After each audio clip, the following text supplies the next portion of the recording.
Bien, je vous propose de démarrer cette conférence. On a le plaisir d'accueillir Navi Raju ce soir, qui inaugure notre cycle de conférences de la House of Entrepreneurship, conférence qu'on labellise également dans le cadre du programme Dauphine Durable.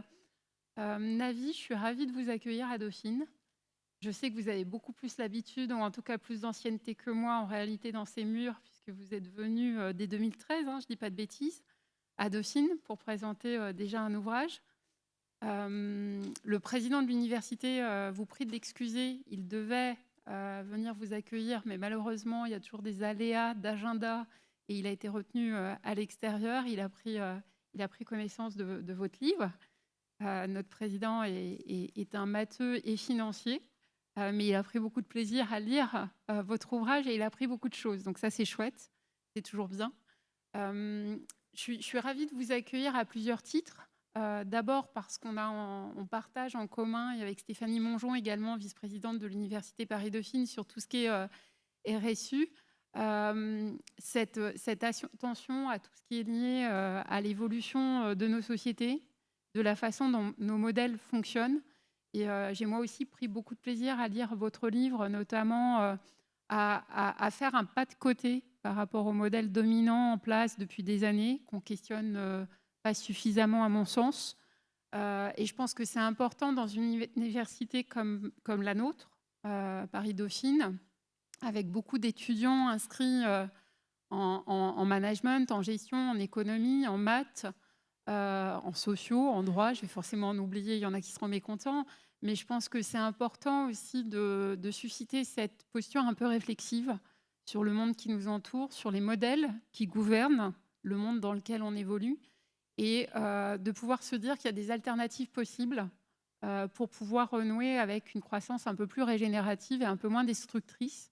Donc là-dessus, je ne vais pas m'embarquer plus puisque vous en parlerez beaucoup mieux que moi. Mais en tout cas, un très grand merci d'avoir accepté notre invitation aussi rapidement et d'être là aujourd'hui pour nous parler de ce dernier bouquin.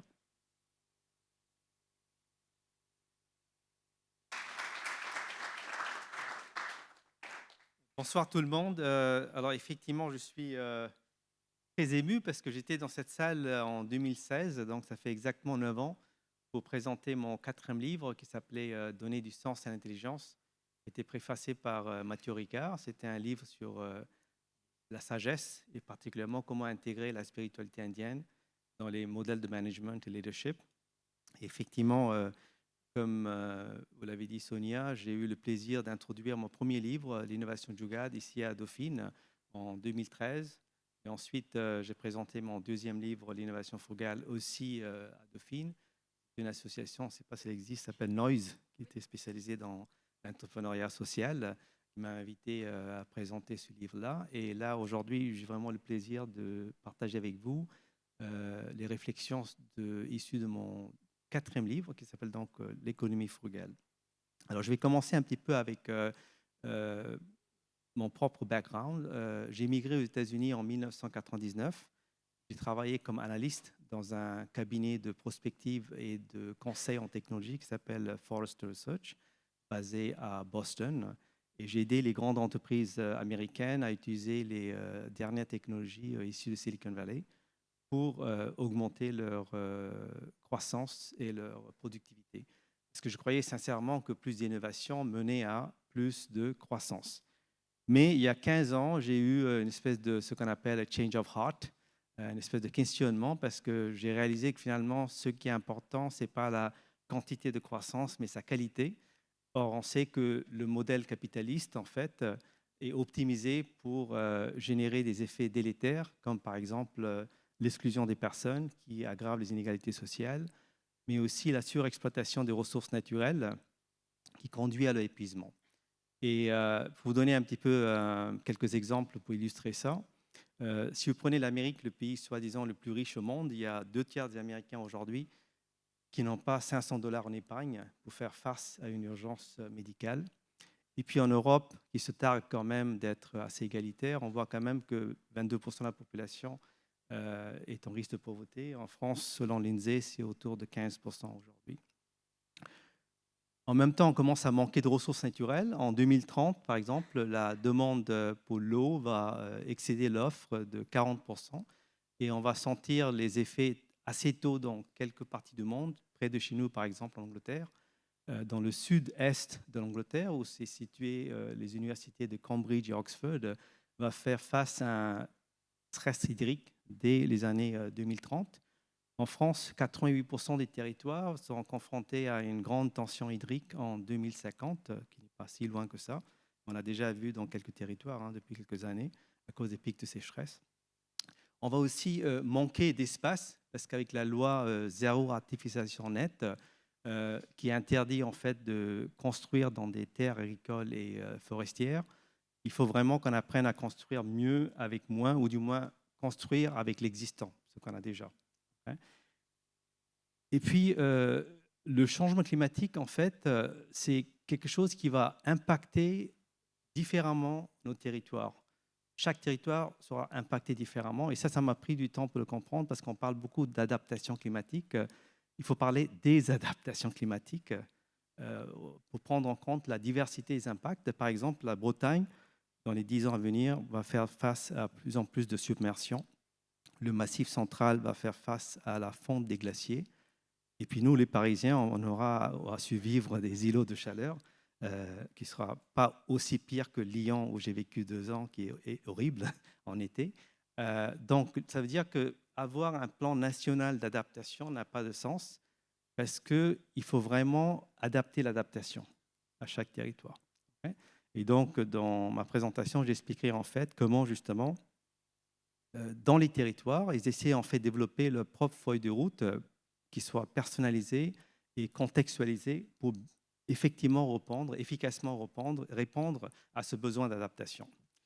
Parlant d'adaptation, voici par exemple une situation, comme je suis franco-indien, voilà, il y a une étude qui vient d'être publiée, qui est extraordinaire, par les chercheurs de l'université de Azim Premji à Bangalore, qui prédit que dans les 10 ans à venir, il y a plus de 500 territoires en Inde qui vont connaître une augmentation de température de plus d'1 degré, voire même 1,5 degré, voire même 2 degrés dans toute la région himalayenne. Vous voyez, tout ce qui est un peu éclairé, en fait, la partie voilà, qui est juste en bas des Himalayas, en fait.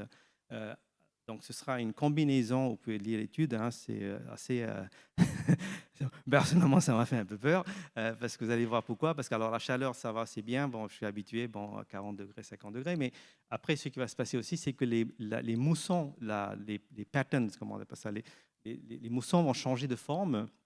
Aujourd'hui, ils frappent le sud de l'Inde, est et ouest, et dans les 12-15 ans, ils vont tous shifter dans le nord-est, les États qu'on appelle Gujarat et Punjab, et aussi Rajasthan, que vous avez entendu parler, qui est censé être un État désert, très aride, qui va devoir s'adapter à des pluies torrentielles. Okay. Et puis le troisième impact qui est beaucoup plus problématique, c'est que, j'ai oublié la traduction en français, mais les belles... En fait, c'est-à-dire que l'humidité va exploser. Et ça, c'est un problème parce qu'il y a 48% de la population active qui travaille dehors, comme des agriculteurs. Donc, quand on a une humidité énorme comme ça, ben, ça devient invivable. Non seulement invivable, mais c'est difficile de travailler, en fait. Donc, ça a aussi impacté la productivité, la santé des travailleurs qui sont dehors. Donc, vu cette, voilà, cette double urgence sociale et écologique, il est clair qu'il faut repenser notre modèle de croissance. Alors, certains proposent comme solution ce qu'on appelle le découplage, c'est-à-dire créer une nouvelle économie qui continue à croître tout en réduisant les émissions. Et moi, je crois que cette stratégie de faire plus avec moins n'est plus suffisante, vu qu'on vient déjà dépasser la 7e limite planétaire et aussi les inégalités sociales explosent. Donc, moi, je pense qu'au lieu de découpler, en fait, ce qu'il faut faire, c'est recoupler étroitement les activités économiques avec les personnes, les territoires, les lieux physiques et la nature. Mais malheureusement, on fait face à un problème qui a été énoncé par Einstein, et je le paraphrase ici, c'est qu'en fait, on ne peut pas créer un nouveau modèle économique avec le même état d'esprit qui a créé l'ancien modèle, le mindset. Parce qu'en fait, si vous regardez le système capitaliste aujourd'hui, l'état d'esprit actuel, dominant, si vous voulez, souffre de 3 défauts, parce que c'est un modèle qui s'appuie sur la compétition brutale, impitoyable, la production centralisée et une concentration de pouvoir, et enfin une extraction débridée de ressources naturelles qui conduit à l'épuisement. Donc si on veut construire une meilleure économie, il faut aussi qu'on développe un nouvel état d'esprit qui serait fondé sur 3 qualités: la coopération, la distribution et la régénération, selon mon avis, permettrait de tempérer, d'atténuer un peu les excès et les défauts majeurs du modèle capitaliste.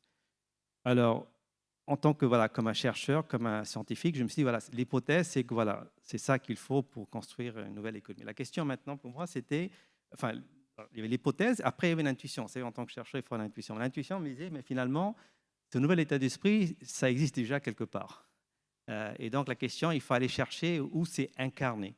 Hein, ouais, c'est quelle région, quelle partie du monde incarne cet état d'esprit. Alors effectivement, dans mes 2 premiers livres, j'ai fait une même slide en disant, voilà, il y a un modèle d'innovation à l'occidental. J'ai vécu 13 ans au Silicon Valley. Donc, les 3 défauts majeurs du modèle Silicon Valley, c'est que c'est très onéreux, c'est très inflexible et c'est très fermé.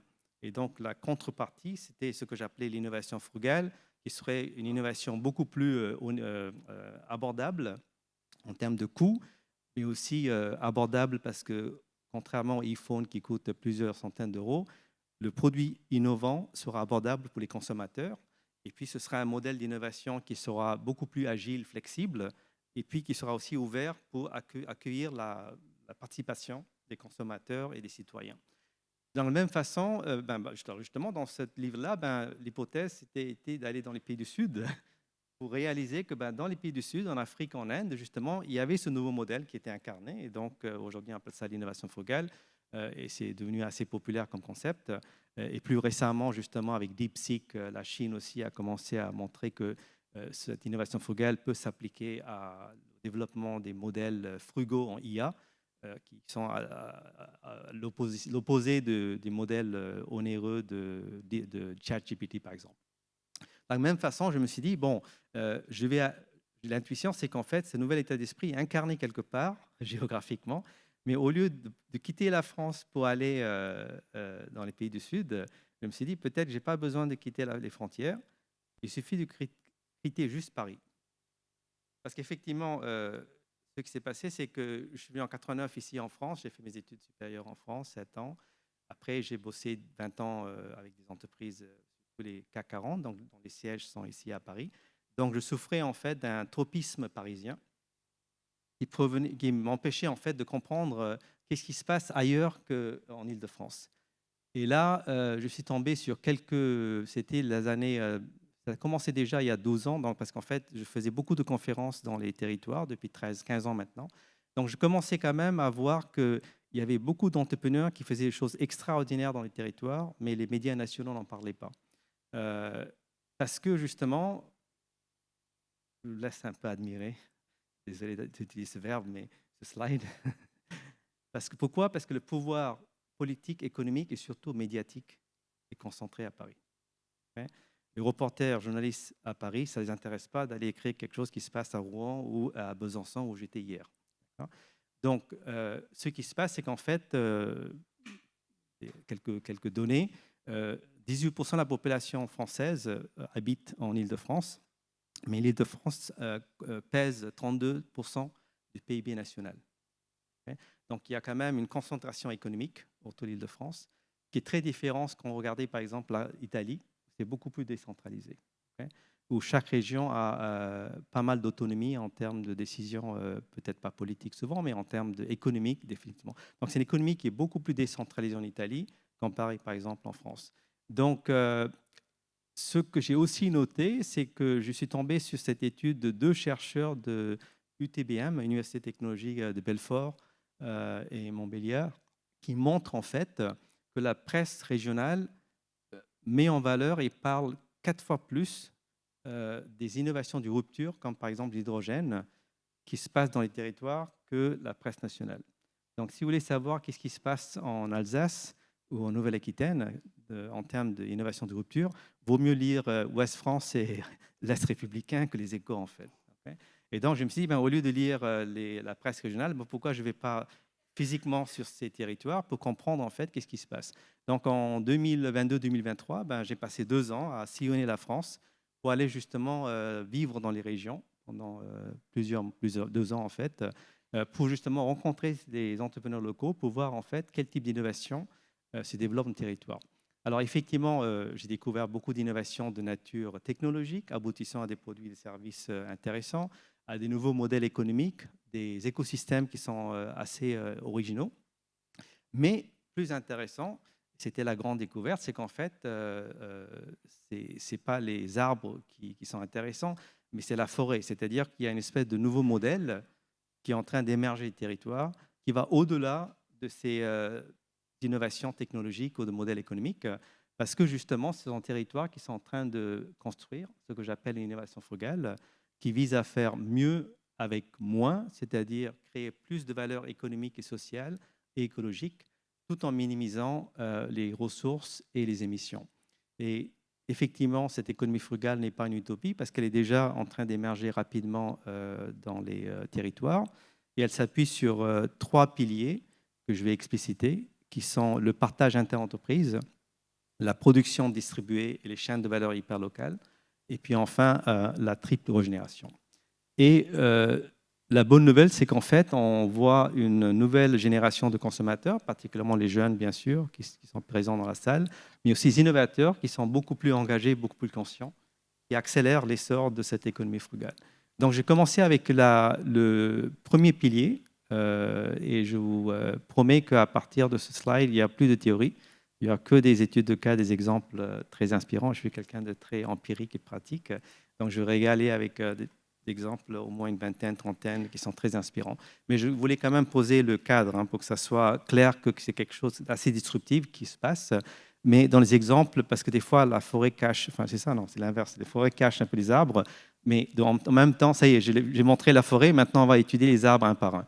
Donc, allons dans le pilier partage inter-entreprise. Donc, par exemple, au Danemark, dans le parc éco-industriel de Kalundborg, il y a une dizaine d'entreprises colocalisées qui se partagent l'énergie, l'eau et des déchets au sein d'un écosystème intégré.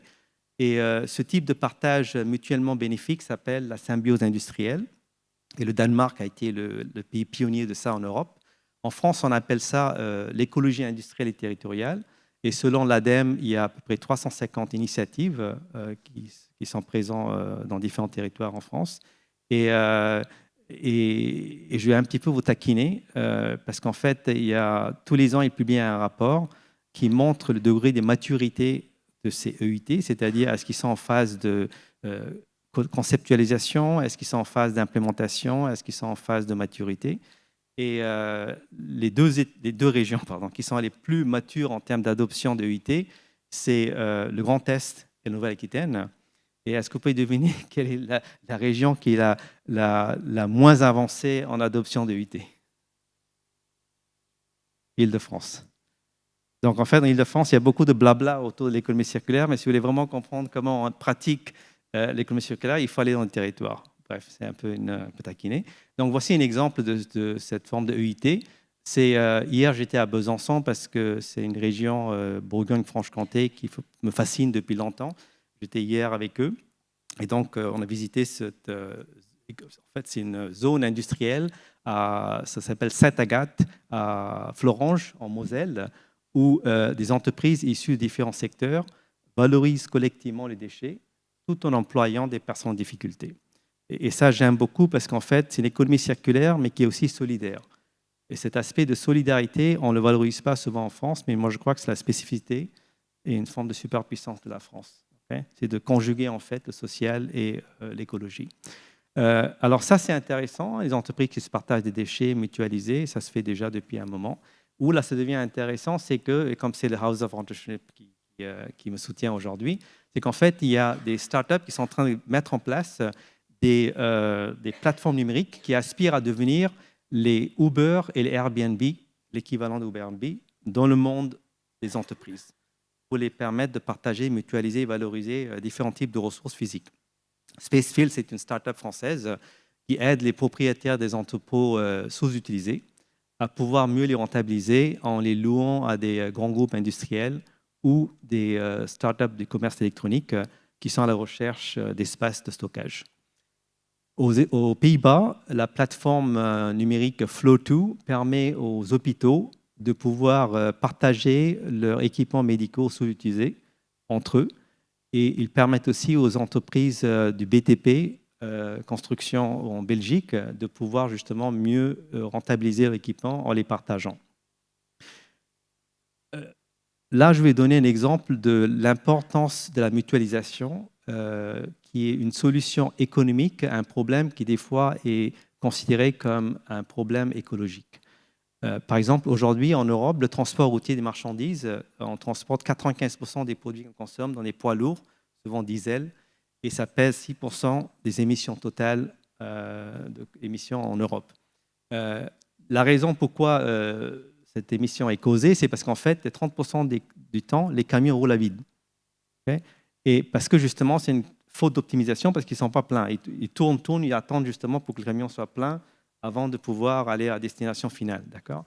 Donc, vous voyez que remplacer des camions diesel avec des camions à hydrogène, ça ne va pas vraiment résoudre le problème. C'est vraiment un problème de l'optimisation logistique. Et c'est pour ça, par exemple, en Bretagne, il y a un GIE, groupement d'intérêt employeur, qui s'appelle Chargeurs Pointe de Bretagne, qui mutualise les expéditions des ETI agroalimentaires de Bretagne vers les autres régions. Ce faisant, ils augmentent le taux de remplissage des camions, qui génèrent plus de revenus pour les transporteurs, et ils ont réduit les émissions de 70% en 10 ans. Okay, et aujourd'hui, il y a des plateformes aussi qui sont en train d'émerger, surtout en Europe, qui permettent aussi de faire la même chose. Mais ce que j'aime ici, c'est vraiment une communauté. Il y a une plateforme numérique derrière, bien sûr, mais c'est surtout cet ancrage territorial, quoi. Ce sont des ETI familiales, agroalimentaires en Bretagne, qui ont dit finalement, voilà, c'est dans notre intérêt de faire ça, quoi. Ils ont pris l'initiative. Et en 2021, quand je suis revenu en France, après avoir quitté les États-Unis, j'ai publié un rapport avec le think tank Terra Nova pour montrer en fait comment les entreprises peuvent mutualiser et partager, bien sûr, les locaux, les véhicules, les équipements, mais aussi leur capacité industrielle, mutualiser l'achat, et puis même partager des ressources intangibles, comme par exemple les salariés, voire même la propriété intellectuelle, pour créer plus d'impact social et écologique. Par exemple, Entre Pairs, c'est une plateforme mise en place dans l'Isère qui connecte les sous-traitants, les PME, qui sont des sous-traitants industriels, avec de nouveaux acheteurs situés à proximité, ce qui permet en fait à ces sous-traitants d'optimiser leur capacité de production, c'est-à-dire tourner à temps plein, même dans des périodes de crise, comme c'était le cas durant Covid. Ensuite, on peut aussi mutualiser les achats. Alors, mutualiser les achats, tout de suite, vous pensez, vous savez, ça se fait en France, c'est les supermarchés qui mutualisent les achats avec des centrales. Mais ça, ils le font pour taper les fournisseurs sur la tête et dire, réduire les coûts, quoi. Mais là, il y a une autre façon de mutualiser les achats pour le bien commun. Et ça, c'est important. Je ne vais pas l'expliciter aujourd'hui, mais dans mon rapport Terra Nova, j'ai distingué le smart sharing et le wise sharing. C'est-à-dire qu'on peut pratiquer tout ce que je viens de dire, et je vais dire dans les slides à venir, de façon capitaliste ou de façon éclairée.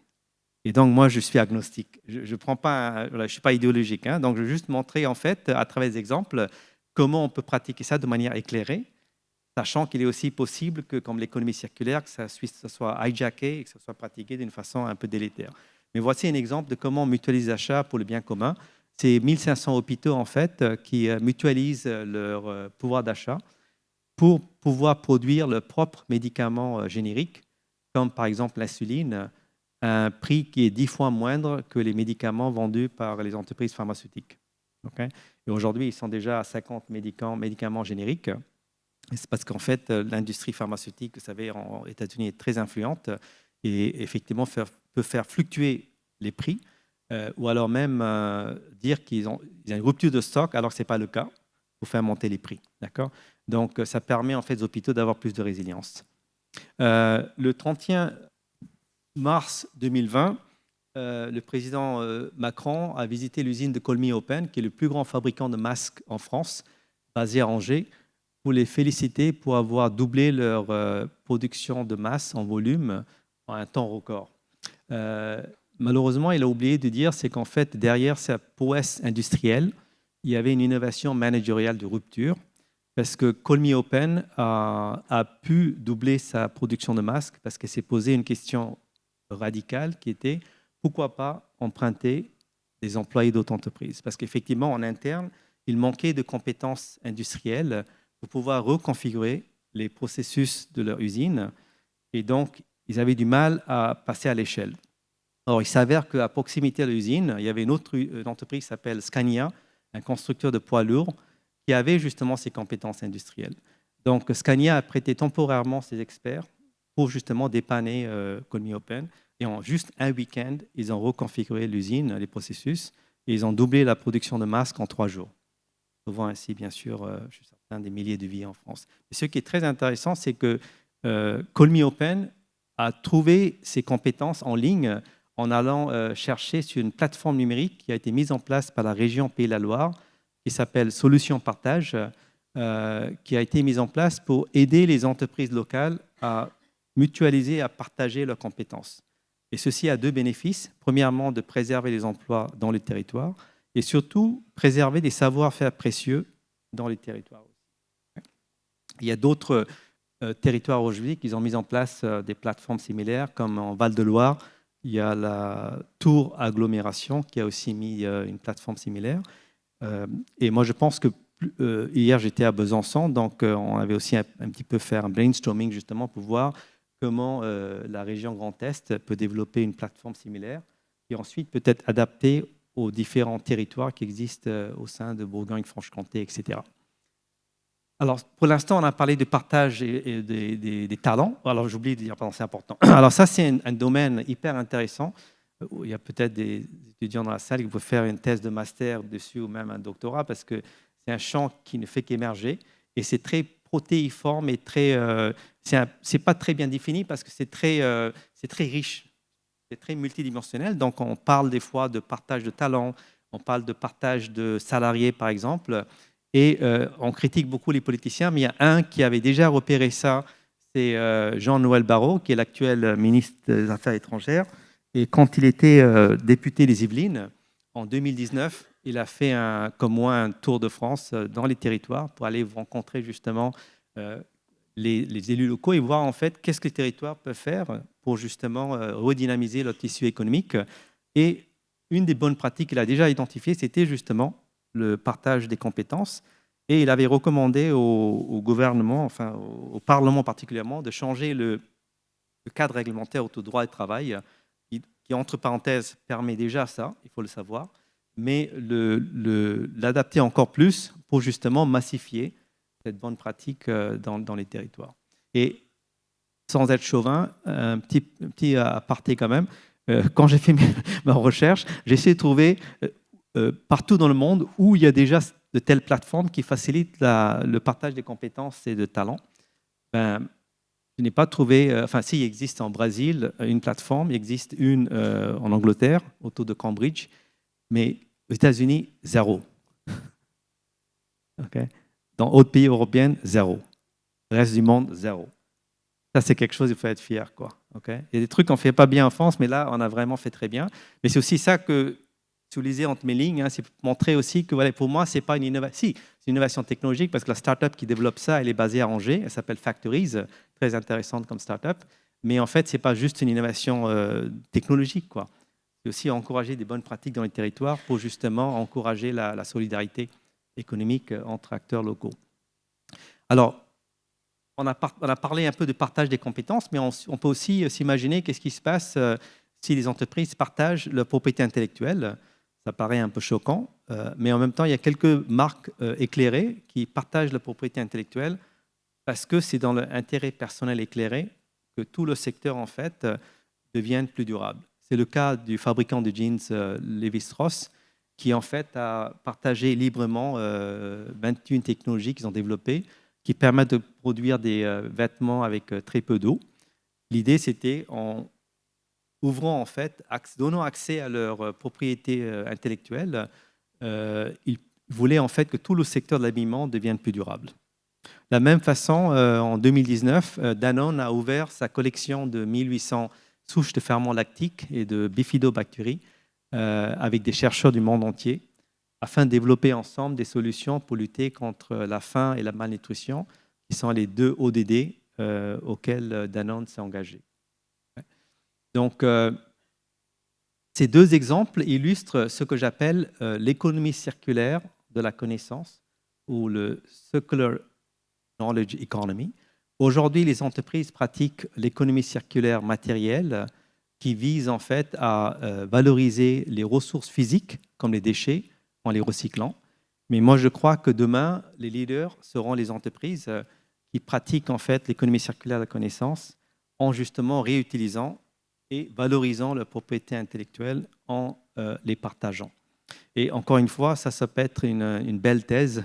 Il y a des étudiants dans la salle qui veulent poursuivre parce qu'il y a c'est très riche ce domaine, parce qu'il y a, j'ai déjà repéré, je vais publier un article quelque part, mais ça ne peut pas être juste un article. Je crois que c'est un livre ou même une thèse. Donc si quelqu'un veut le faire, je suis ravi de vous superviser parce que c'est très riche. D'ailleurs, la Commission européenne, avant d'aller plus loin, la Commission européenne en 2017 a publié un rapport en disant que l'économie frugale, la réutilisation des technologies existantes, pour montrer que finalement la notion d'innovation, ce n'est pas de réinventer la roue.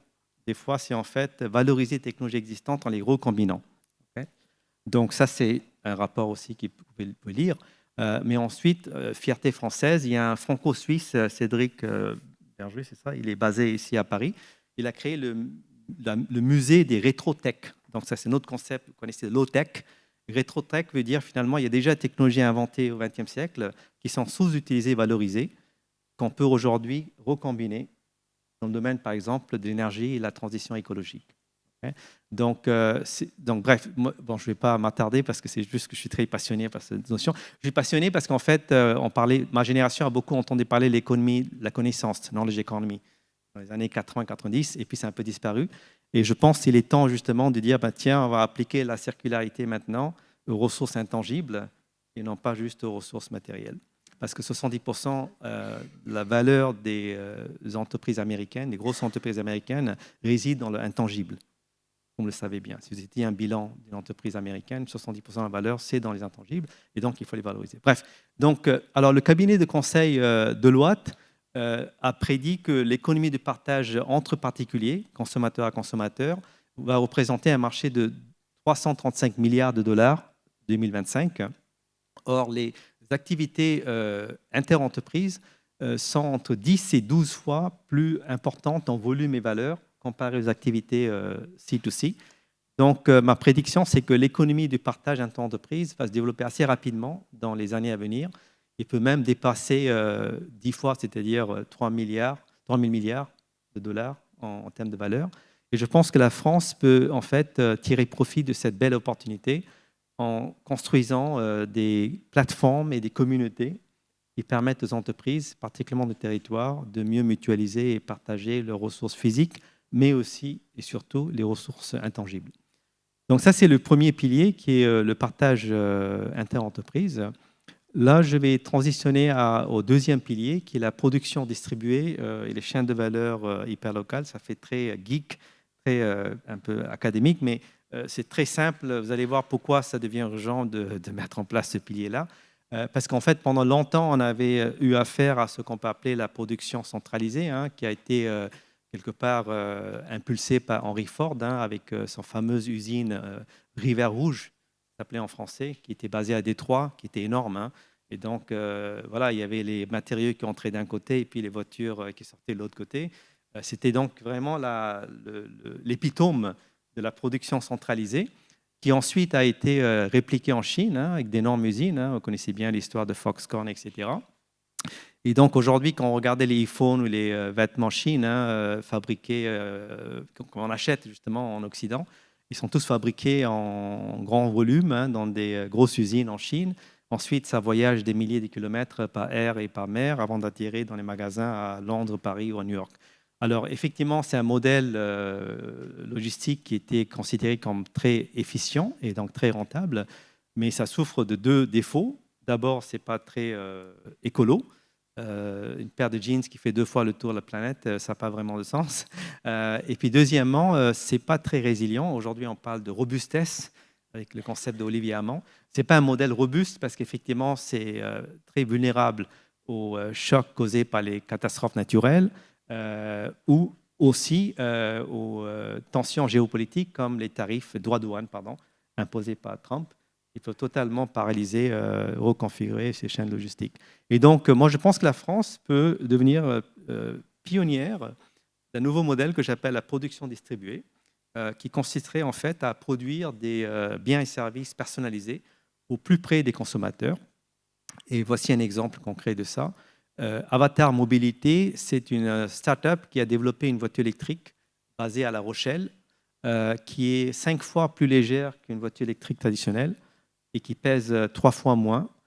Mais l'innovation, la vraie innovation de cette voiture n'est pas dans son efficacité énergétique, mais la façon dont elle est construite. Au lieu d'avoir recours à un gigafactory comme Tesla, en fait, ils sont en train de développer un réseau de micro-usines situées dans différents territoires. Et dans chaque micro-usine, qui n'est pas plus grande qu'un grand garage, les entrepreneurs locaux vont pouvoir assembler ces voitures en utilisant autant que possible les ressources locales. Okay. Donc, l'idée de Frédéric Mourier, qui est le cofondateur d'Avatar Mobilité, c'est de créer en fait un réseau de fabrication distribuée dans toute la France qui va créer plus de valeur économique et sociale dans autant de régions que possible. Okay. Et donc, ceci m'amène à un conseil pour vous, c'est-à-dire, particulièrement si vous êtes des entreprises, c'est-à-dire oublier la notion de scale-up, parce qu'on pense toujours à la concept de scale, une obsession, il faut passer à l'échelle. Donc, j'ai rien contre le mot échelle, mais il faut la pratiquer différemment. Et donc, moi, je recommande cette notion de scale out, donc aller dans l'horizontal et non pas faire du scale up en centralisant la production. Donc, ça veut dire qu'on va d'un modèle qui valorise l'efficience et l'économie d'échelle à un nouveau modèle qui valorise peut-être les économies, ce qu'on appelle de gamme, pour pouvoir être justement développer des produits qui sont un peu plus personnalisés, mais aussi gagner aussi en résilience.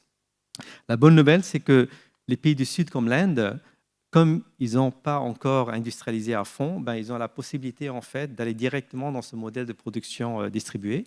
Moi, j'habite à Bangalore, qui est la Silicon Valley de l'Inde. Là-bas, il y a une start-up qui s'appelle Lumas, qui est en train de développer un réseau de nano-usines situées dans toute l'Inde. Et ces nano-usines, en fait, peuvent fabriquer des produits personnalisés comme des compléments alimentaires ou des cosmétiques au plus près des marchés locaux, des marchés régionaux. Et ces nano-usines sont beaucoup moins gourmands en eau et énergie que les grosses usines. Et aussi, comme ils sont situés à proximité le dernier kilomètre, comme on appelle, ça réduit aussi massivement les émissions et les coûts liés au transport. Donc, on voit aussi maintenant l'essor de ce type de nano-usines, particulièrement dans le secteur de l'énergie.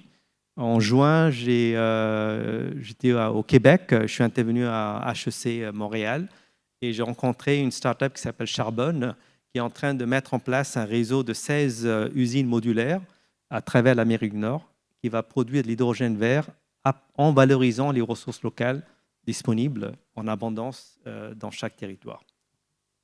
Donc, on voit aussi que c'est dans le secteur énergie qu'on a déjà vu cette décentralisation. On connaissait bien avec l'énergie solaire produite de façon décentralisée, avec des modèles comme l'autoconsommation, etc. Ça date depuis un moment maintenant. Aujourd'hui, on assiste à d'autres sources d'énergie et vecteurs d'énergie comme l'hydrogène.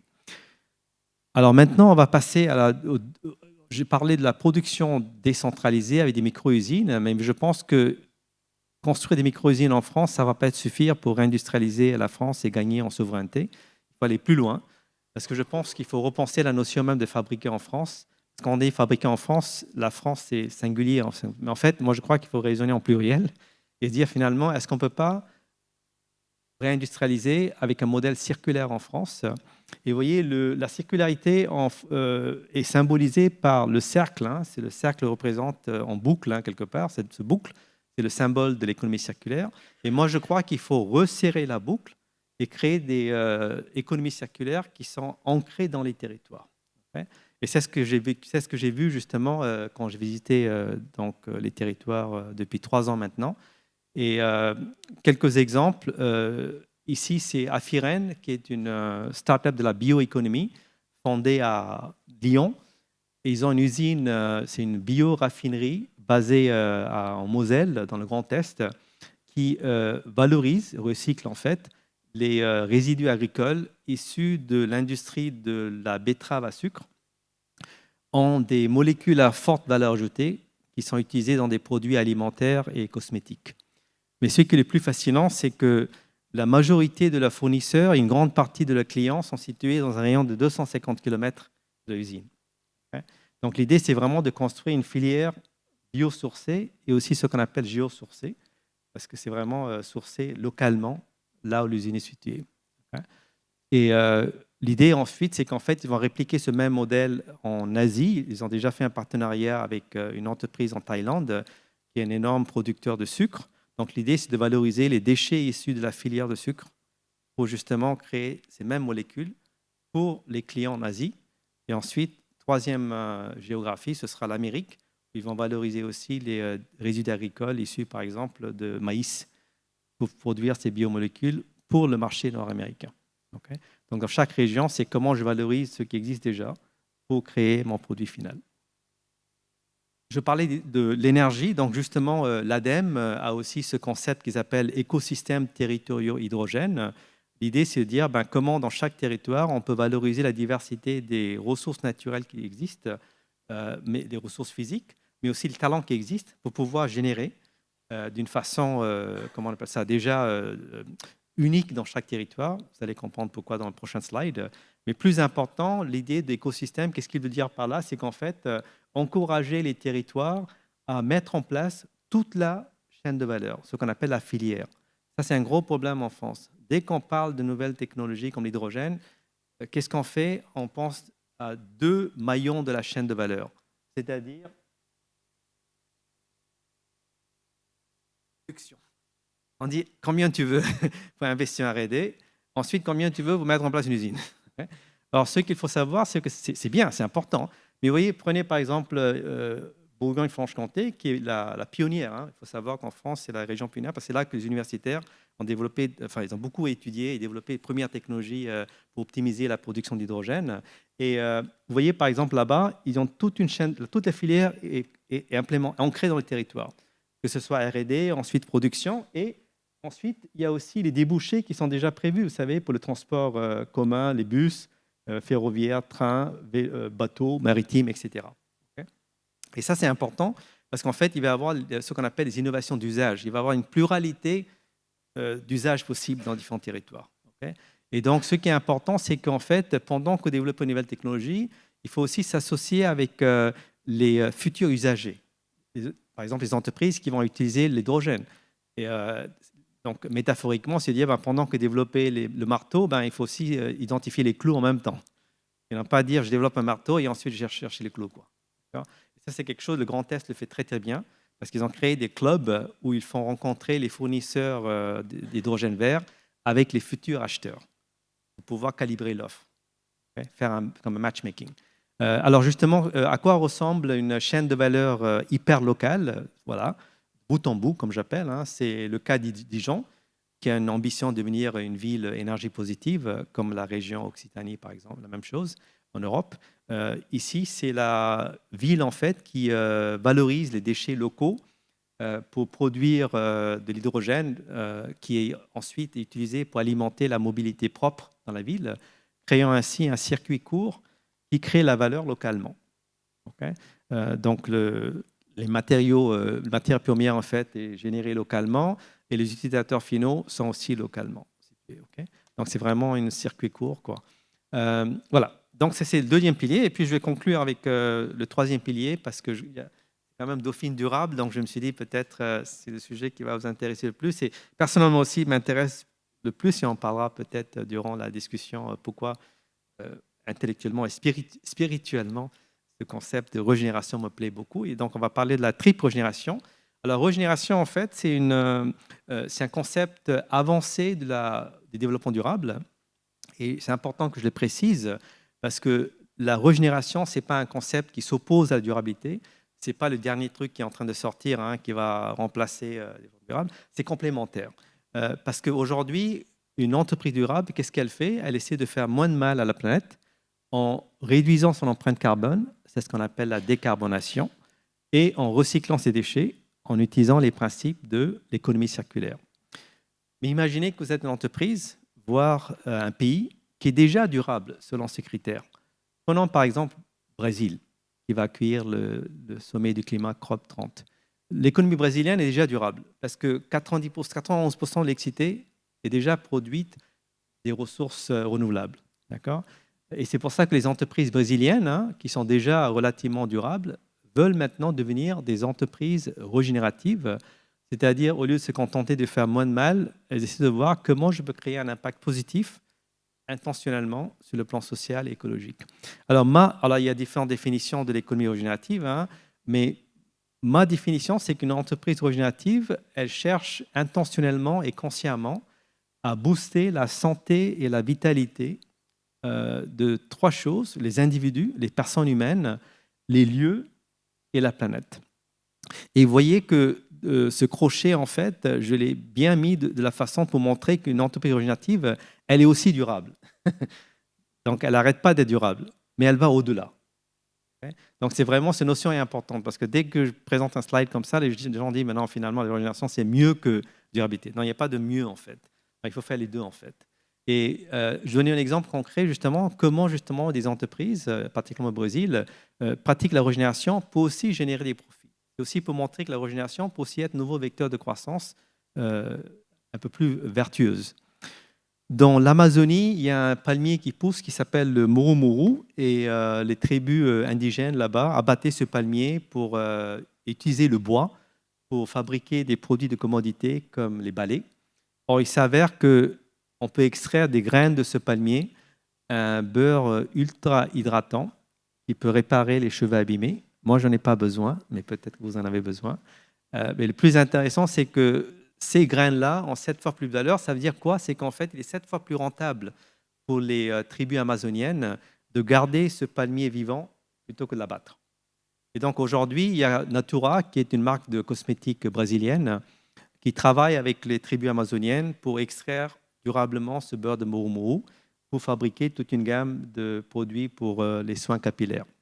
Et ce faisant, Natura pratique ce que j'appelle la triple régénération, parce qu'il régénère les personnes en créant de nouvelles sources de revenus pour les tribus amazoniennes, et ça encourage les jeunes particulièrement de rester à l'Amazonie et non pas quitter pour aller dans les villes. Deuxièmement, il préserve des pratiques ancestrales agricoles qui sont liées à des lieux spécifiques de l'Amazonie. Et puis troisièmement, il aide la planète justement en régénérant la biodiversité naturelle de l'Amazonie.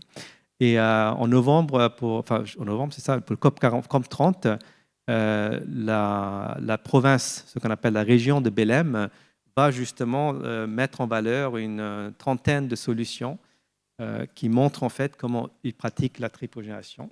Il y a particulièrement un article qui m'a bluffé.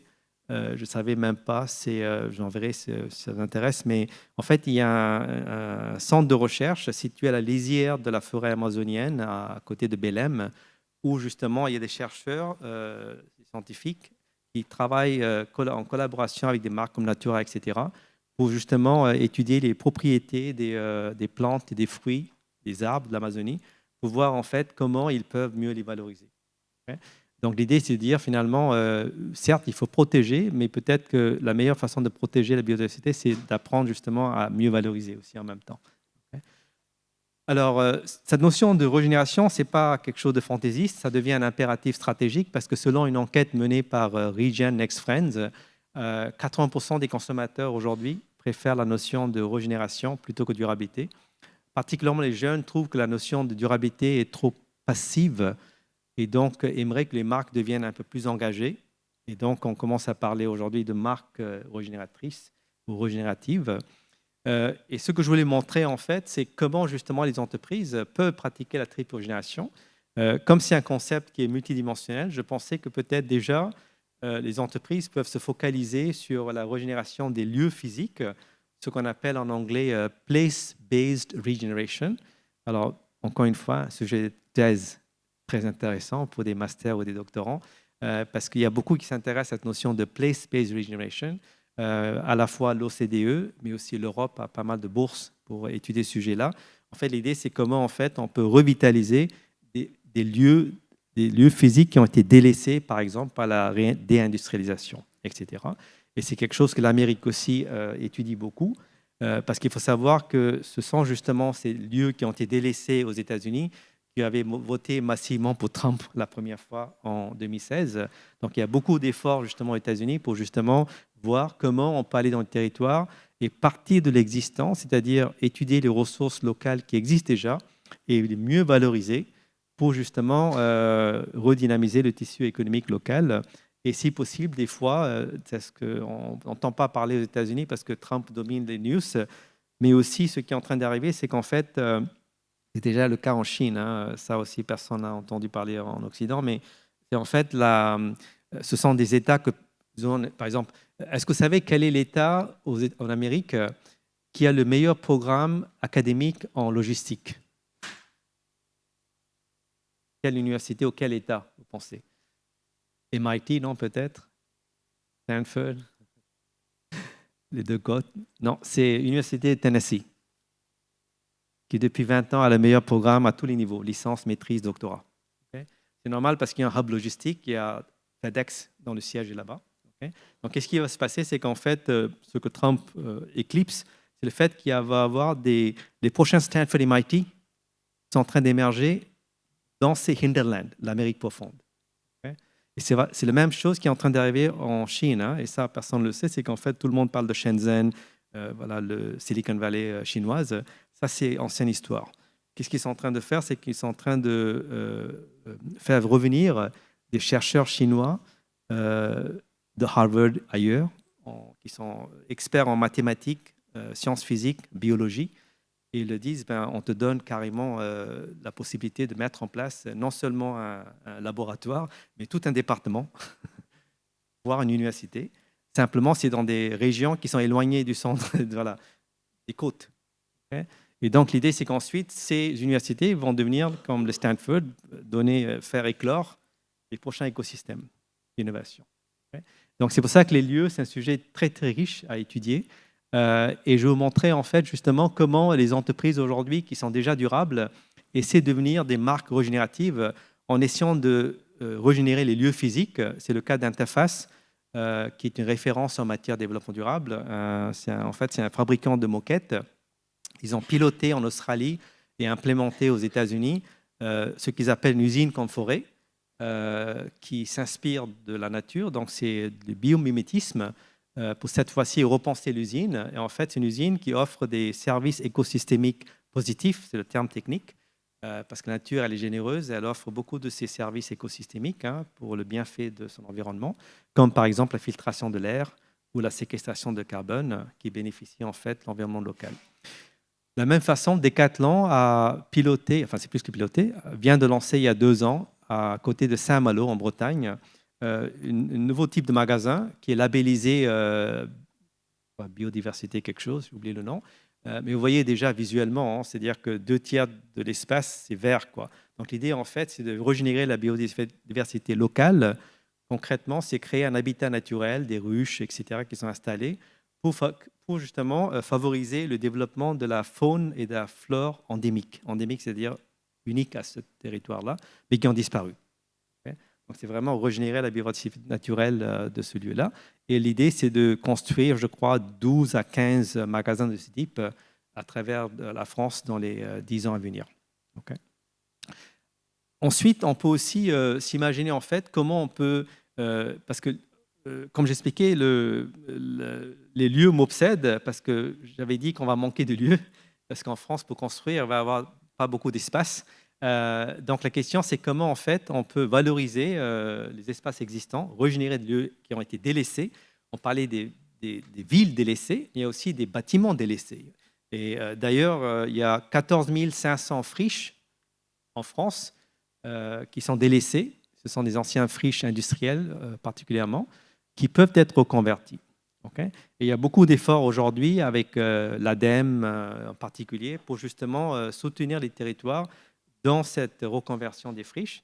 Et moi, j'ai visité une telle friche dans Val-de-Garonne, qui est une ancienne friche industrielle de la CETA, qui a été reconvertie pour accueillir justement des usines, on peut appeler ça éco-vertueuses, comme par exemple Kériol, qui fabrique des remorques électriques tractées à vélo, qui peut transporter 350 kg de marchandises tout en réduisant la pénibilité pour les livreurs. Okay. Et ça a été commandé par Amazon pour utiliser ça en New York, mais aussi par d'autres marques au sein de la France. Ils accueillent aussi Aliénor Ciment, qui fabrique du ciment bas carbone en utilisant des ressources comme la pouzzolane, qui est une roche issue des activités volcaniques. Donc, c'est comme ça, je pense que les friches peuvent être reconverties. J'en ai vu plein d'exemples, hein, mais je ne vais pas en parler, mais si vous étudiez ou googlez, vous allez voir. Hein, en ce moment, c'est la grande idée, quoi. Tout le monde en parle, alors que moi, ça fait 3 ans que je connais cette tendance. Mais c'est dans le territoire que ça se passe de plus en plus parce qu'ils ont beaucoup de friches qui peuvent être reconverties. Et surtout, alors ça, c'est intéressant, je voulais vous montrer. Ça, c'est hyper intéressant. C'est un détail, mais ça me fascine, ça. Alors, Keriol, leur siège est à Paris. Leur siège est à Paris. Le R&D est à Paris, mais toute l'activité manufacturing, production est Val-de-Garonne. Et ça, c'est un modèle qui m'intéresse. Donc, des startups industrielles qui peuvent avoir un petit bureau ici, enfin pas trop grand, pour les activités services au sens siège, COMEX, enfin voilà. Et puis tout le reste, ben, on n'a pas d'espace ici. Donc, hop, on peut faire ça dans les territoires qui cherchent justement, à attirer justement des startups industrielles chez elles. Donc, c'est un win-win, quoi, gagnant-gagnant en fait. Donc, pour l'instant, ça c'est bien, mais comme j'expliquais tout au départ de ma présentation, c'est que le modèle actuel de croissance, en fait, exclut les gens. Donc, ce qui m'intéresse le plus, c'est comment on peut créer une croissance régénérative qui vraiment contribue au développement humain et en même temps à l'harmonie sociale et écologique. La dimension humaine, pour moi, est vitale. Et pour ça, je vais vous montrer tout de suite un exemple d'une entreprise qui a commencé comme une entreprise durable et les 5 dernières années est devenue une entreprise régénérative en mettant l'accent justement sur l'humain. Il s'agit de Selco, qui est une entreprise sociale fondée en 1995 par Richard Day, qui en 30 ans a déployé des solutions d'énergie solaire décentralisées pour 1 million de familles rurales dans les villages les plus reculés d'Inde. Et on a fait un reportage là-dessus. C'est des villages où vraiment il n'y a même pas de route, quoi. Il n'y a pas de bus qui va jusque-là, quoi. Et pourtant, en fait, c'est un gars qui a fait son doctorat en ingénierie environnementale. Il est revenu en Inde pour démystifier le fait que même les personnes les plus pauvres peuvent se permettre d'acheter l'énergie solaire. Parce que derrière ça, il y a une innovation de modèle économique, parce que c'est une économie de fonctionnalité, en ce sens que les gens, il n'y a pas d'abonnement mensuel comme nous on le fait en Occident, mais ils achètent l'électricité pay as you go, à la demande. Et ils font des micro-paiements avec le portable. Okay. Donc, ça variabilise le coût, en fait. Mais ça, c'est l'aspect durabilité, très intéressant. Mais ce qui est plus intéressant, c'est que depuis 5 ans, qu'est-ce qu'ils ont fait? C'est qu'ils ont développé une gamme d'équipements alimentés à l'énergie solaire qui permet, par exemple, aux petits agriculteurs de traiter leurs récoltes, ce qui améliore le niveau de vie. Okay. Et donc, moi, je trouve que c'est intéressant parce qu'en fait, au lieu de juste donner un poisson à ses clients, c'est-à-dire l'énergie propre, ils apprennent aussi à les clients à comment pêcher, utiliser l'énergie propre pour justement générer de nouveaux revenus. Okay. Et c'est ça, je crois, qu'en tant que start-up entrepreneur, vous devez réfléchir, quoi. Est-ce que phase 1 de votre feuille de route, ça peut être donner un poisson. Mais à un moment donné, il faut se dire, ben voilà, qu'est-ce qu'on... Et ça, c'est un gros problème pour moi. Quand je regarde l'Occident, alors ça, c'est un truc qu'on a discuté, mais on peut en parler tout à l'heure, mais pour moi, ce qui me fascine, c'est que les énergies propres, c'est considéré comme une finalité, quoi. Je suis une start-up, je produis l'énergie propre. Je dis, mais pour faire quoi? Pour moi, c'est un moyen. J'aimerais bien entendre, mais qu'est-ce que tu sais quoi? Comment tu aides les clients à utiliser l'énergie propre que tu leur offres? Et c'est ça qui ça va devenir intéressant. Et ça, c'est une question qui se pose davantage aux entrepreneurs dans le pays du Sud. Vous regardez par exemple M-Kopa au Kenya, hein, et ils génèrent l'énergie solaire, mais ensuite, ils offrent aussi des financements pour les PME qui ont des fois du mal en termes de trésorerie, de sorte que non seulement l'énergie propre, mais ils sont aussi financièrement viables. Okay. Voilà, donc c'est juste un aparté, mais voilà. De la même façon, un autre exemple plutôt plus près de chez nous, c'est 3 femmes ingénieures en agroalimentaire, Alix, Katia et Louise, qui ont fondé une biscuiterie qui s'appelle Quignon, basée à Nantes, où j'étais la semaine dernière et j'ai rencontré. Et l'idée, c'est d'utiliser, je pourrais dire ça, d'abord, c'est une économie circulaire parce qu'en fait, il valorise les invendus de pain bio en de délicieux cookies qui aujourd'hui sont distribués toute la France, y compris dans les TGV. Mais ce n'est pas juste une histoire d'économie circulaire parce qu'en fait, 75% de l'employé ont aussi un handicap. Ouais. Donc, c'est à la fois lutter simultanément contre l'exclusion sociale des personnes handicapées, qui ont 3 fois plus de difficultés à trouver un emploi que des gens normaux, et aussi le gaspillage alimentaire. Donc, mon message ici, c'est qu'en fait, il faut trouver, vous savez, Edgar Morin parle de pensée systémique. Je crois qu'il faut appliquer cette pensée systémique, trouver un modèle qui est un peu plus holistique, qui régénère à la fois les personnes et la planète. Un petit détail sur la baguette, pourquoi je voulais citer ça. En fait, j'ai appris qu'il faut, pour produire une baguette, il faut l'équivalent d'eau, enfin, il faut l'équivalent d'une baignoire en eau. Alors que je crois qu'on jette 100 millions de baguettes par an. Le nombre est effarant, en fait. D'accord. Donc, en même temps, c'est intéressant parce que la baguette vient d'être labellisée comme un produit voilà, phare de la France. Donc, c'est ça, je dis, c'est qu'en fait, c'est bien de dire Cocorico, on produit baguette. Moi, j'aime bien le Cocorico vert, quoi. C'est-à-dire que non seulement on produit baguette, mais on le fait de façon très voilà, durable et solidaire, quoi. Alors, justement, cette notion de régénération, pourquoi ça va devenir très intéressant, c'est que chaque nouveau concept, hein, au départ, elle est générique, on parle de régénération. Moi, j'ai mis l'accent surtout sur la triple régénération, pourquoi pas. Mais même la triple régénération, elle doit être déclinée, appliquée dans chaque secteur. Donc, il faut essayer de réfléchir, par exemple, c'est quoi l'industrie régénérative? L'agriculture régénérative a été le premier domaine. Hein, tout le monde entend parler peut-être. Hein, l'agriculture régénérative, c'était le premier secteur qui a appliqué ces concepts-là. Maintenant, on commence à parler de l'industrie régénérative. Mais ensuite, on peut aussi parler d'autres secteurs qui sont plutôt un peu serviciels, comme le tourisme régénératif. Et encore une fois, sur Québec, en juin, j'ai rencontré ces gens-là. Ils ont mis en place un pôle d'innovation en tourisme régénératif qui consiste en fait à répondre à cette triple régénération, c'est-à-dire ils vont décontaminer des lacs pollués ou reboiser des espaces qui ont été déboisés. Et ce faisant, ça crée des emplois localement, ça améliore le bien-être des habitants locaux et ça permet d'attirer des touristes. Okay. Un exemple concret de ça, c'est Vallée Bras du Nord, qui emploie des jeunes en difficulté pour régénérer des espaces naturels qui sont dévitalisés et aussi construire des sentiers de randonnée. Okay. Donc, c'est vraiment une façon de créer à la fois des emplois locaux hein, et en même temps préserver les espaces naturels. Et en France aussi, on commence à avoir ce concept de tourisme régénératif, particulièrement dans des territoires qui sont gravement affectés par le changement climatique, comme la Savoie et la Haute-Savoie. Parce qu'il faut savoir que d'ici 2050, le niveau d'enneigement en haute altitude dans les Alpes, dans les stations de ski, sera réduite de 50%. Okay. Donc, ça veut dire qu'il y a une urgence de non seulement s'adapter, mais de trouver d'autres filières, d'autres débouchés pour justement valoriser, on va appeler ça le patrimoine naturel, hein, c'est comme ça qu'on peut appeler ça. Donc, il y a beaucoup d'efforts justement, comme Aix-les-Bains, Rivière-aux-Alpes, qui est une station de ski, je crois, qui est en train de réfléchir justement comment régénérer ces endroits-là pour justement diversifier. En fait, c'est le mot, hein, c'est le mot financier, quoi. Diversifier, aller au-delà, quoi. Voilà. Donc finalement, les Alpes, ce ne sera pas que le ski demain. Voilà. Ce sera peut-être un peu de ski et aussi autre chose. Et donc, le dernier slide, c'est pour dire que finalement, la France, elle est, je dois dire, hein, est assez relativement une pionnière de l'économie circulaire hein, qui vise à valoriser la matière en la recyclant. Et je pense que la France peut aussi catalyser une croissance régénérative qui peut booster la vie et la vitalité des individus et des territoires dans toutes les régions en France. Des fois, je parle de l'économie en spirale hein, pour un petit peu différencier de l'économie en boucle, de l'économie circulaire. Et enfin, donc pour récapituler, vous savez, on vient de dépasser la 7e limite planétaire.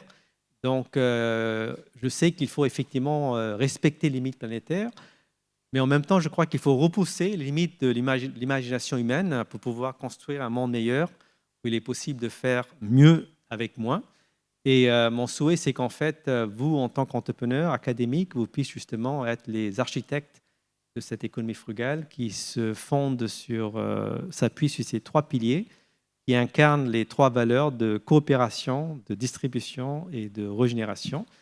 Et je crois que cette économie frugale, c'est ce qu'on a besoin en France pour vraiment enrichir les individus, les territoires et la planète. Voilà, c'est tout ce que j'avais. Je vous remercie pour votre attention. Merci beaucoup.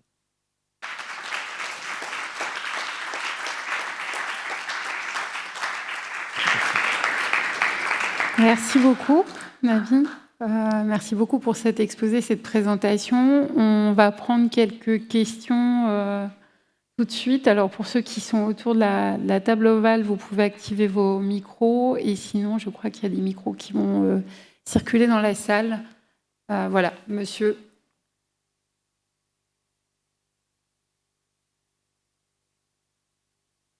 Olivier Caillou, je suis maître de conf à Dauphine. Oui. Merci pour votre présentation. En écoutant vos exemples, très intéressants et décrits clairement, je vous remercie.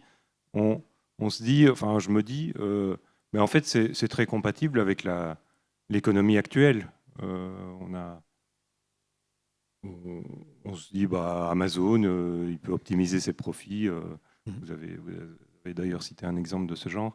Et finalement, je me demande s'il n'y a pas un contraste entre l'inquiétude énorme qu'on ressent quand on écoute les discours du GIEC, de beaucoup d'autres acteurs, sur l'ampleur du problème auquel on fait face, et l'impression que toutes ces idées, bon, bien sûr, toutes les bonnes idées sont bonnes à prendre, mais est-ce que c'est à la hauteur de l'enjeu? Est-ce que votre impression, c'est qu'on va y arriver comme ça? Ou bien est-ce qu'il faut également des changements structurels majeurs d'un tout autre ordre? Est-ce qu'il n'y a pas un problème d'ordre de grandeur, quoi, comme dirait Jean Covici? Alors, justement, ma réponse à ça, c'est que ça rejoint ma notion d'échelle. C'est-à-dire que la grandeur, c'est en massifiant ces initiatives qu'à mon avis, on va pouvoir répondre à ces grands enjeux. C'est-à-dire que, comme j'expliquais tout au départ, c'est que moi, je pense qu'on dit l'ampleur des problèmes, et l'ampleur des problèmes, il faut la contextualiser en territoire. Et c'est ce que je vois, c'est qu'en fait, eux, ils disent effectivement, le changement climatique, c'est un problème énorme, mais ce qui les intéresse, c'est d'étudier comment ça impacte moi, chez moi. Et ensuite, comment je peux développer des solutions qui soient vraiment à la hauteur de l'impact que je vais faire face localement. Donc, effectivement, ils ont une conscience, une prise de conscience de l'ampleur du problème social, écologique particulièrement à l'échelle mondiale. Mais il y a en même temps une contrainte, c'est que voilà, cette prise de conscience doit ensuite être, je dis toujours, il y a la prise de conscience mentale et puis il y a une conscience qui doit devenir agissante. Donc c'est Think Global et Act Local. Et donc le rapport de GIEC, ils le savent. Bien sûr, ce rapport aussi se décline au niveau des nations, plutôt au niveau nation.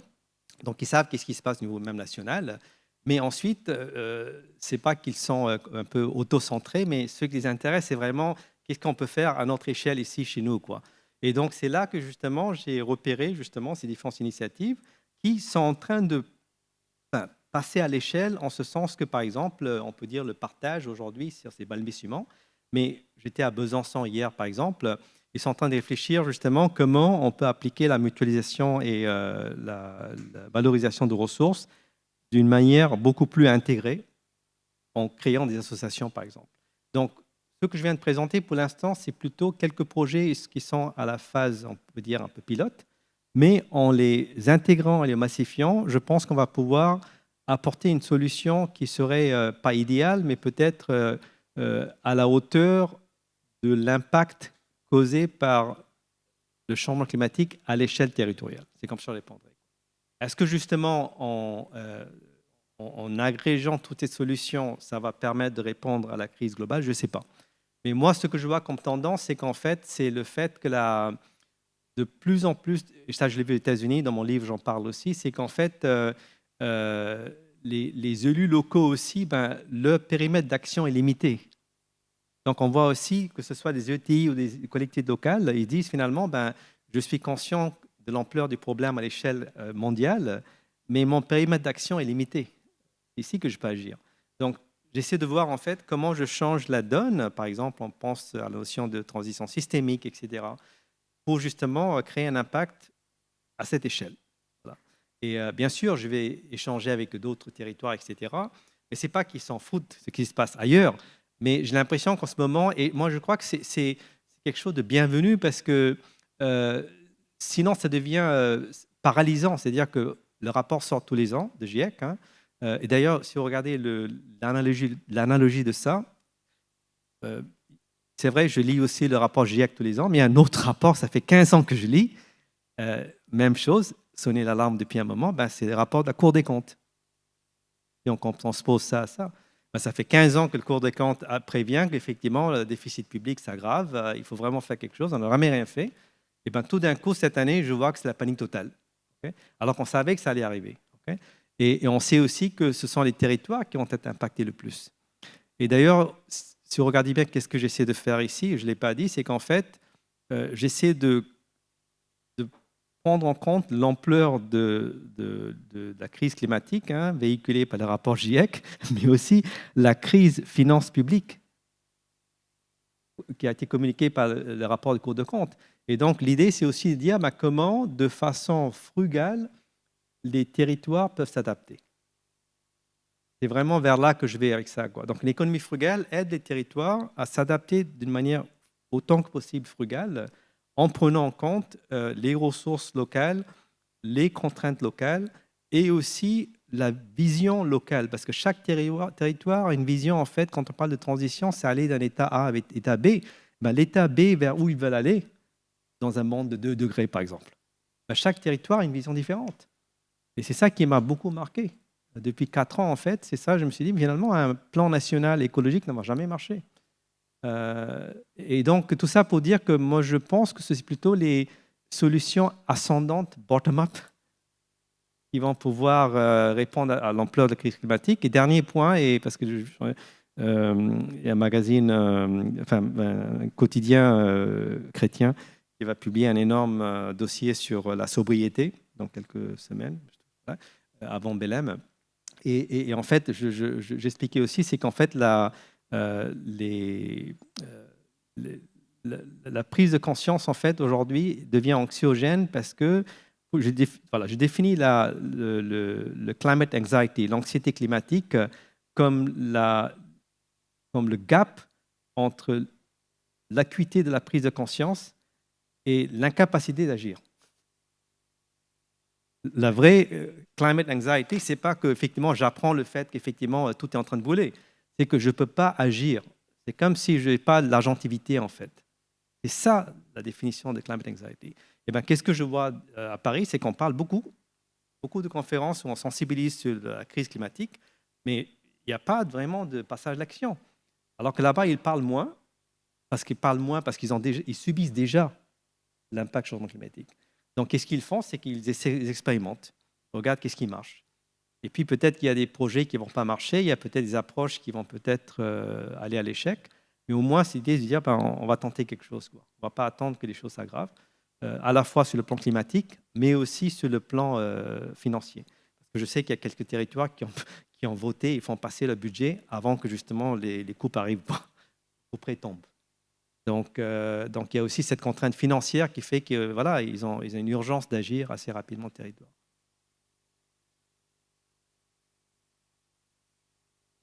D'autres questions, commentaires ou peut-être même des témoignages?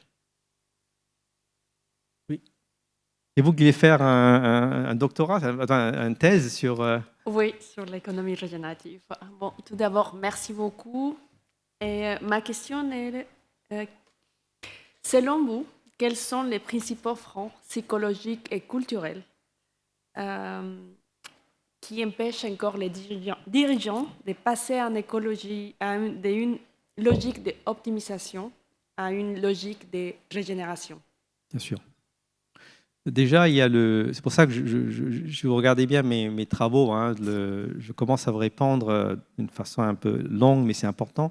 C'est qu'en fait, mes premiers livres, c'était sur la frugalité, faire mieux avec moins, mais c'était dans une quête d'efficience, un peu modèle capitaliste, hein, si vous voulez, je n'ai pas honte de le dire, c'était une quête de performance, mais avec une frugalité. Aujourd'hui, qu'est-ce qui se passe? C'est qu'en fait, la première question, c'est la régénération, c'est bien, mais combien ça va me coûter? Okay. Donc, si vous faites une espèce si vous combinez la notion de frugalité avec ce que j'ai présenté aujourd'hui, hein, c'est pour ça que je parle encore une fois de l'économie frugale, hein, on peut appeler ça une économie vertueuse, mais frugale, en fait. Et frugale, ça veut dire frugal à implémenter. Hein.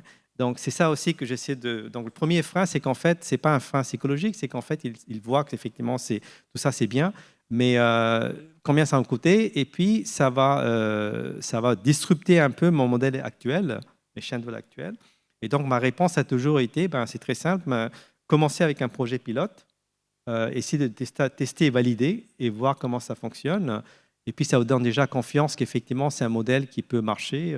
Ça encourage vos collaborateurs à s'approprier de ce concept. C'est comme ça que l'innovation frugale a fonctionné. Des entreprises comme Renault, au départ, tous les ingénieurs étaient sceptiques en 1999-2000. Après, ils ont développé la Logan. Ensuite, ils sont allés en Inde et ils ont développé la Kwid. Tout ça, vous pouvez googler, vous pouvez trouver. Mais tout ça a permis de convaincre les détracteurs au sein de l'entreprise. Finalement, ce n'est pas un concept farfelu, mais ça peut devenir même un concept, une approche stratégique et vitale pour l'entreprise dans la longue durée, quoi. De la même façon, aujourd'hui, régénération est considérée comme... comment dire ça? C'est un peu un concept, pas farfelu, mais un concept qui ne peut pas générer vraiment un impact positif sur le plan financier et économique. Et moi, qu'est-ce que j'essaie de montrer? C'est que, voilà, dans des exemples comme en Haute-Savoie, c'est que si vous ne faites pas de tourisme récréatif, il faut fermer la boîte. Et oublions de générer de nouveaux revenus, quoi. Là, on parle vraiment de survivre, quoi. Donc, je commence toujours avec des extrêmes comme ça pour dire qu'il y a quelques secteurs, quelques domaines où ils n'ont pas de choix autre que d'aller vers la régénération, la seule façon qu'ils sont viables. Et puis, il y a d'autres... alors ça, je vais quand même vous le mentionner, comme ça vous intéresser aussi. Dans 2 semaines, il y a un hors-série de magazine Oui Demain qui sort, qui s'appelle Les routes des transitions, qui va s'appuyer sur 140 récits pour montrer en fait justement comment dans les territoires, il y a une effervescence d'initiatives autour de la régénération. Okay. Et c'est un projet qui a été financé par Crédit Agricole. Et comme vous savez, Crédit Agricole, c'est une banque qui est très décentralisée. Et donc, qu'est-ce qu'ils ont fait? Vous pouvez googler, ça s'appelle Route des transitions Crédit Agricole. Vous pouvez aller sur le site. Pendant 1 an, en fait, avec Oui Demain, on est allé dans les territoires pour aller rencontrer les entrepreneurs et les élus locaux qui sont en train justement de construire ces 3 piliers-là. Et donc, ce hors-série met en valeur ces initiatives et ces porteurs de projets. Et ce qu'on a noté, c'est qu'en fait, et je réponds un peu à votre question, c'est que au sein de Crédit Agricole aussi, c'est en montrant justement qu'est-ce qui marche, le quoi, le comment, le pourquoi et le qui, on a humanisé ça, la régénération. Et là, tout d'un coup, les gens, ils voyaient ça comme un concept abstrait. Ça y est, à travers des vidéos, des récits, des articles, ils voient que finalement, waouh, c'est très inspirant. Et qu'est-ce que nous, on peut faire Crédit Agricole pour massifier ça? Je reviens à la même chose. Parce qu'on voit déjà avec 140 initiatives, c'est quand même, en termes d'échantillon, c'est impressionnant. Vous allez voir là en série, hein, photo même, elle est impressionnante. C'est je crois que c'est une Parisienne, elle a quitté Paris, elle est allée faire l'agriculture, l'élevage en province et elle utilise l'acupuncture pour soigner ses vaches. C'est ce qu'on a mis sur la couverture, c'est fascinant. Bref, donc c'est pour moi, voilà, je pense qu'en fait, c'est une autre façon de répondre, c'est que moi je suis convaincu maintenant, c'est qu'en France, voilà, il faut combiner la logique, donc les faits, des trucs rationnels comme explication, mais aussi il faut faire appel à ça. Il faut débloquer ici, quoi. Et moi, je crois que beaucoup au récit. Et aujourd'hui, il y a les imaginaires. Alors, c'est un peu ça que je voulais dire, c'est que c'est un peu choquant, mais une façon de convaincre les entreprises, c'est les amener sur le terrain. Et d'ailleurs, j'aimerais bien votre question là-dessus, sur le reverse innovation, justement, parce qu'en fait, les CAC 40 sont ici. Ils ne sortent jamais d'ici, excusez-moi. Okay. Moi, j'aimerais bien, au lieu qu'il aille faire des learning expeditions à Silicon Valley ou en Inde, d'ailleurs, ça a commencé. Hein, j'ai rencontré à Nantes la semaine dernière. Il y a un gars qui organisait les learning expeditions des entreprises françaises de Silicon Valley. Il va faire ça dans les territoires en France. Okay. Pour que les décideurs parisiens apprennent qu'est-ce qui se passe, des bonnes pratiques des territoires en matière de régénération. Okay. Donc peut-être c'est ça qu'il faut faire, quoi. Mais pour compléter ma question, je sais que la France est très développée, mais en fait, qu'est-ce qui se passe avec les pays du Sud? Par exemple, moi, je suis mexicaine, donc là, je sais qu'on n'a pas le même set. Je sais Oui. que la France, elle est super développée. Comment je peux peut-être transposer cette récit dans un pays qui est peut-être plus inquiet pour qu'est-ce qu'il va manger, entre guillemets, demain, que la régénération, c'est toujours un peu le problème avec les pays du Sud. Oui et non, parce que c'est-à-dire que, comme j'expliquais, hein, en Inde, j'ai trouvé des exemples des trois piliers, mutualisation, il y a des plateformes qui émergent déjà. Et vous donner un exemple concret. Euh, j'ai parlé d'entre pairs dans l'Isère. Ce que je n'ai pas dit, c'est que ce qu'ils peuvent aussi faire, qui est intéressant, c'est qu'ils peuvent agréger la production des PME. C'est-à-dire qu'imaginez que dans le territoire, il y a 10 PME et il y a une demande qui arrive d'un client pour 10 000 produits. Une PME ne peut pas satisfaire, mais 10 PME peuvent faire ça. Alors ça, on peut dire de quel produit il s'agit. Ça devient intéressant. Parce qu'en Inde, qu'est-ce qu'ils font? Tout ce qui est électrolyseur, panneaux solaires, tous les fabricants d'énergie renouvelable, ils vont aller dans ces plateformes et ils vont distribuer la production dans différents PME. Donc, ça permet aussi d'apporter plus de valeur pour les PME industrielles en Inde, quoi. Donc, ça, c'est un exemple. La régénération, vous avez entendu parler des États comme Andhra Pradesh qui est allé directement dans l'agriculture écologique. Ça a été beaucoup documenté, médiatisé, parce qu'on n'a pas de choix, parce qu'effectivement, il y a des besoins sont énormes et l'impact climatique sont énormes. Donc, l'idée de faire mieux avec moins, on n'a pas de choix en Inde. Okay? Donc, ça force quand même les entreprises à évoluer. Alors, ça, c'est l'aspect positif. Le Brésil, pareil, hein, je vous ai déjà expliqué, c'est quoi là, à COP30, ils vont mettre en valeur plein d'entreprises régénératives avec la solution. Ça, c'est bien. Et là où ça devient problématique et un peu controversial, je vais conclure ma réponse, c'est que ils le font à petite échelle et même de plus en plus à des échelles importantes. Mais ce qui, moi, m'intéresserait, venant d'un pays du Sud, c'est qu'en fait, un pays comme l'Inde montre la voie pour toute l'humanité. Et là, on a un problème. Parce qu'en fait, ni la Chine, ni l'Inde, ni le Brésil sont encore prêts pour offrir ce qu'on appelle le thought leadership. C'est-à-dire vraiment dire au monde, on est leader, suivez-nous, quoi. Okay? Donc, pour l'instant, il y a deux modèles émergents. Hein, c'est le modèle américain et puis il y a le modèle chinois. Mais il n'y a pas une troisième voie, il n'y a pas une alternative encore. Et j'attends la troisième voie.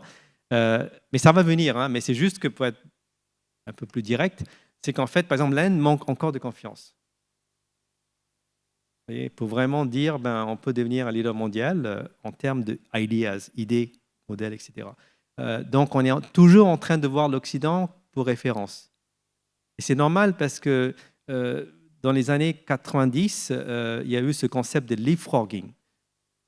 Sauter des étapes entières de développement. C'était très populaire. Comment les pays du Sud peuvent faire de leapfrogging. Donc, et c'est le cas d'ailleurs en Afrique, au Kenya, ils sont allés directement, j'appelle ça de la bougie, à l'énergie solaire, à la sous-bancarisation, à mobile finance. Okay? Ça, c'est leapfrogging. Okay? Et moi, je dis, mais il est temps que les pays du Sud vont au-delà de la notion de leapfrogging et deviennent des trailblazers. Comment on appelle ça en français? Des fricheurs, ceux qui font des friches, des pionniers. Okay? Mais être pionnier, ce n'est pas facile parce que vous savez, le leapfrogging, c'est quoi? C'est que vous êtes en train de courir quelque part et puis dans le track, vous êtes en position 7. C'est l'économie indienne était numéro 7, par exemple. Cette année, on va dépasser l'Allemagne et devenir la troisième grande économie au monde en 2025. Donc, qu'est-ce que vous êtes en train de faire? C'est que vous courez, et puis il y a quelqu'un devant vous, il y a 4-5 gars là, et vous dépassez. C'est ce qu'on appelle dépassement, overtaking, quoi. Okay? Trailblazing, c'est-à-dire finalement, tu vois, cette voie où je cours, ça n'a aucun sens. Parce que les pays avant moi, ils sont déjà un cul-de-sac. Donc, moi, je vais tracer un nouveau chemin. Et c'est effrayant intellectuellement pour les décideurs. Parce qu'en fait, c'est ça le leadership. C'est ça être un pionnier. Et ça, je pense que peut-être ça viendra, mais ça viendra justement, alors c'est aussi ma thèse, c'est que ça s'appelle la mésoéconomie. Il y a un livre qui est sorti, publié par Duno en juin.